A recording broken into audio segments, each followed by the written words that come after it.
Hello বন্ধুরা, welcome back to my channel Rajshree lifestyle mini vlog. তো ভাবলাম কি আজকে একটা ছোট্ট মিনি ব্লগ দেওয়া যাক আমার রুটিনটা সকালবেলার।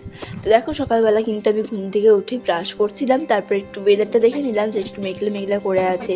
তারপর বিছানাটা একটু গুছিয়ে ক্লিন করে আমি দুধটা নিয়ে এসে আমাদের এখানে আমি চা করব ইন্ডাকশানে, তো সেটাই আমি করছিলাম।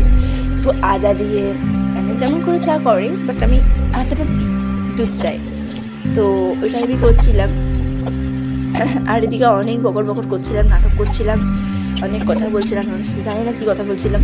তারপর আমাদের এখানে কিন্তু সকাল থেকে কিন্তু খুব ওয়েদারটা ঠান্ডা আছে। তো তোমাদের ওখানে কেমন ওয়েদারটা প্লিজ কমেন্ট করে জানিও। এখন আমি চা খাবো গাইস, বসে বসে, তার জন্য চা করছি আমি। তো ঢং ভাং করে এরকম চাটা করছি, কারণ দুধ চা খেতে আমার খুব ভালো লাগে, ভীষণ প্রিয় দুধ চা। তাই আমি নিজেই দুধ চা বানাই, কারণ আমার কারো হাতে দুধ চা খেয়ে পোষায় না। যদি সে দোকান ছাড়া আমি কারো হাতে দুধ চা খেয়ে অন্তত পোষাই না। আমার মা কিন্তু লাল চা করতে খুব ভালোবাসে, কিন্তু আমি দুধ চা খেতে ভালোবাসি।